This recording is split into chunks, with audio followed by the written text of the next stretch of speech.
just make sure that you are setting the mode over here. So we can set the mode whatever is there to be freeze. So this is just one more thing that you would have to do.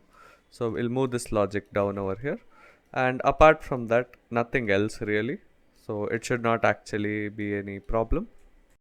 So when the round ends, we can go ahead and set a timer. So set timer by function name, and we can set maybe a 3-second timer, after which the next round is going to start. So what we can do is we can call start round or whatever. So we have start round over here, and I don't think we should necessarily call the spawning functions here. So wherever the spawning function was under start round, so this should not be over here. So this should be under starting the next level, whatever function we have over there.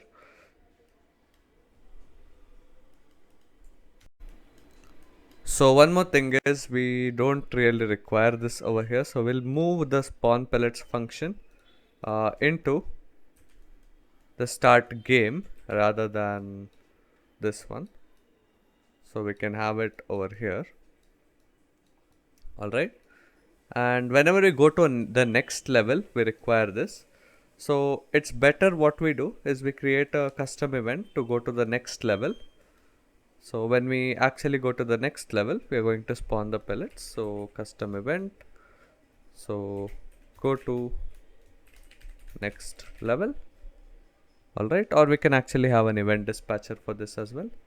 So on new level entered, and we can bind this. So we can have it over here.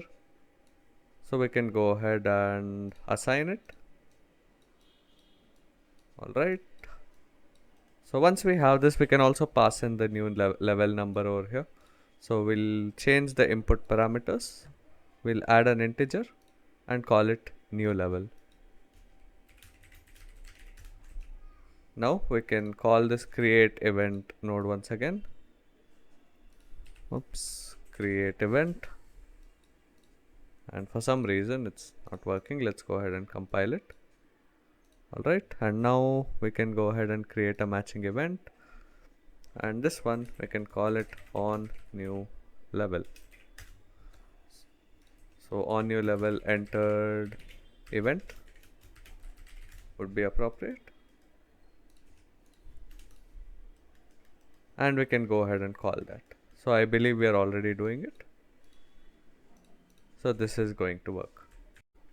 So just so that we can trigger this, we'll create that custom event. So go to next level. This is just going to trigger it basically, nothing much. So it's just going to go ahead and trigger this, and we'll just call this custom event. And what we can do is we can just increment the levels. So this is going to be level plus 1. Alright, and over here as well, when we actually call the event, so when the event occurs, we can go ahead and set the level to be this, and then we can perform any logic that's required. So this is where we'll require our spawn pellets function. So we'll go to this over here and we'll go ahead and call spawn pellets. So this is going to call every time we go to a new level. Small error over here, so this should go over here. So once we actually pick all the pellets, that is when it should go to the next level, otherwise it should not. So then we are going to trigger going to the next level. Now this start round function should also be called in the new level function. So when we enter a new level, this is when we'll actually start the round as well. So that is another thing which we can do.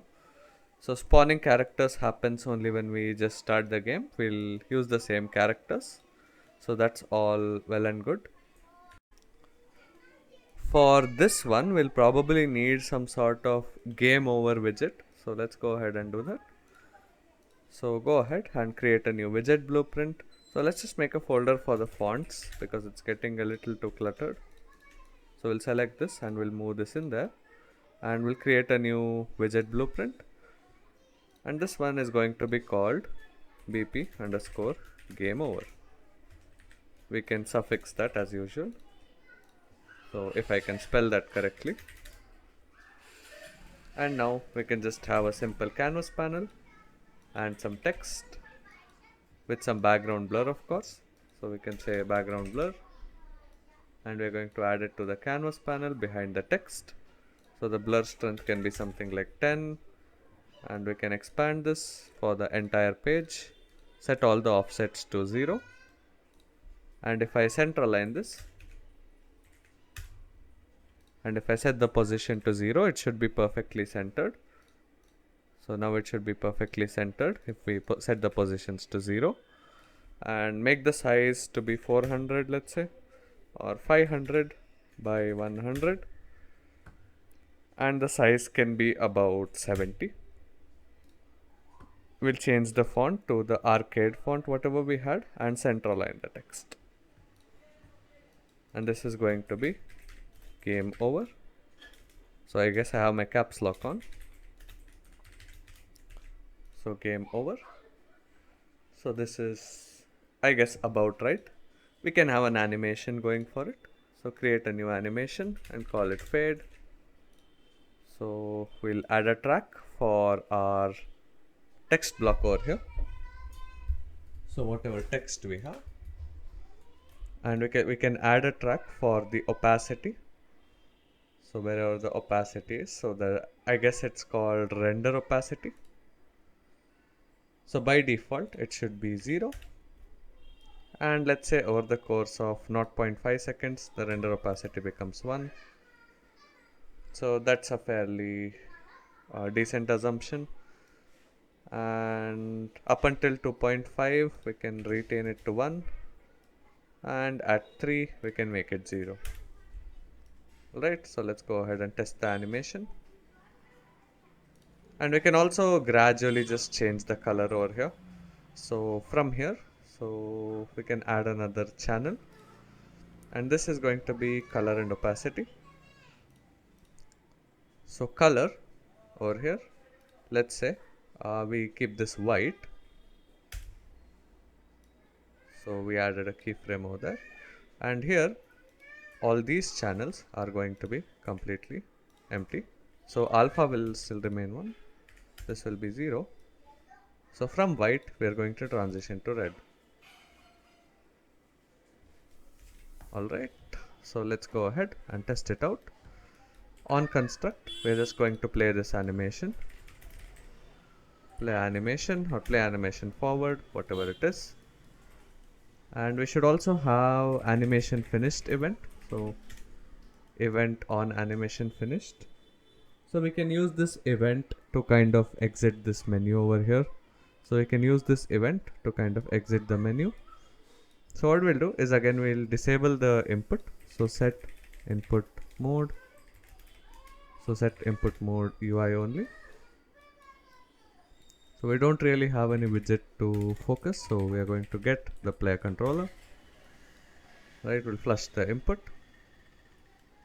And actually we don't require any input, to be completely frank, but I want to block the key presses, so we'll just do this, and we could set it to self. There is no buttons anyways.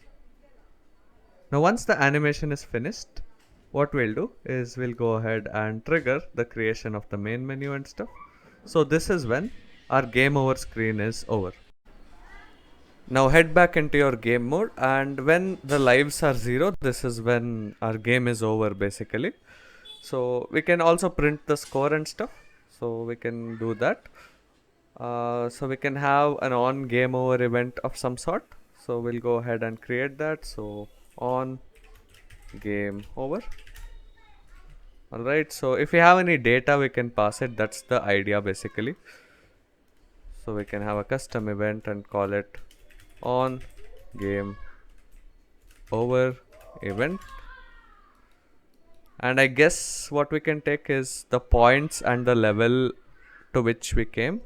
So we'll add 2 parameters. So one will be the points and another one will be the level. Okay, and we'll have the same signature over here. So add two integers. So first one will be the points, second one will be the level. Okay, so if it is 0, what we'll do is we'll simply blindly trigger this over here, and we can get points from Pacman Ref. I believe he has the points, so we can get points. So I'm not sure where the, okay, the points are stored over here, so that's pretty neat. And the level is stored here as well. So in case we want to show it in the front end, we can go ahead and do that. Okay, so now this is going to trigger the on game over event, so it's going to trigger over here, and we can go ahead and create the widget and do whatnot. So we can go ahead and remove all widgets, and here we can go ahead and create widget. So this one will be the game over widget blueprint, and we can promote this to a variable, and we can call it game over widget blueprint. Move this under widgets, and we can add it to the viewport. So basically we'll just create our game over screen. So we can test it out actually. Once we actually call go to next level over here. So go to next level. So this should be it. Make sure you also call the start round function over here. So now technically this should respawn and everything else should work. What we can do is we can also go ahead and disable the inputs and stuff if required, but for now we'll just play it continuously. So let's go ahead and check this. So go ahead and press play. So they reset and they again go back to scatter mode. So yeah, they are going into the respective corners. So now the third time it should not trigger. So basically it should be game over. So I guess we haven't triggered the creation of this widget. So wherever this is, so our on game over basically. We haven't bound the event. That's basically the problem. So let's go ahead and bind it. So we can bind on game over, and this is going to be a custom event which we have. So we have on game over event.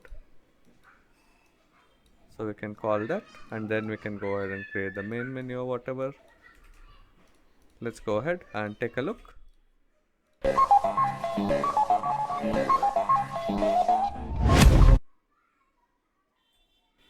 Alright, so this is good.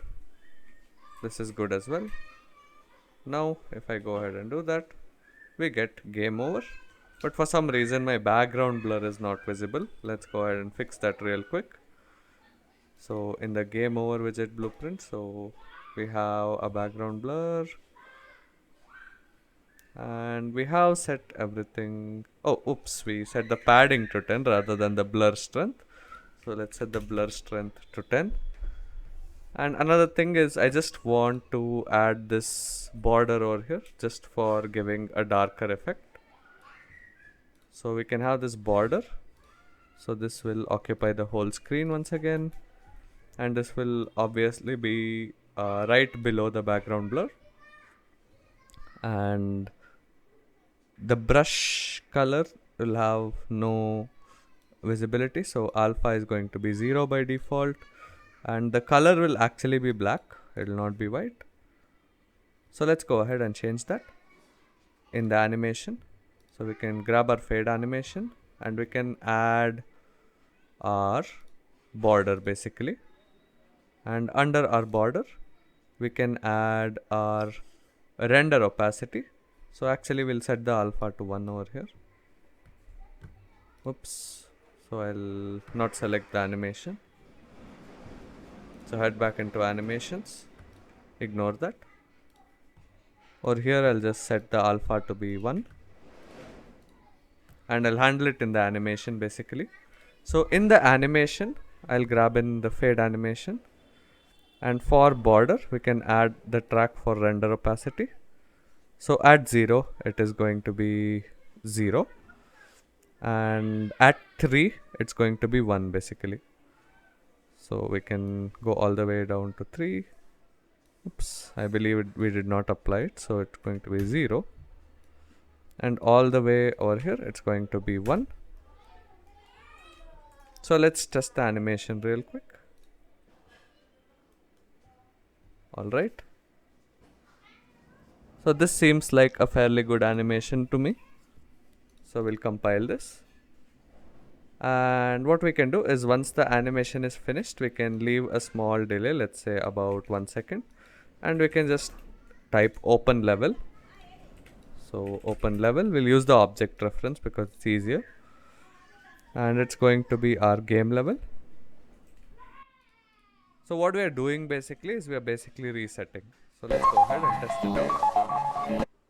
So let's get out 3 times. So 1, 2 and 3.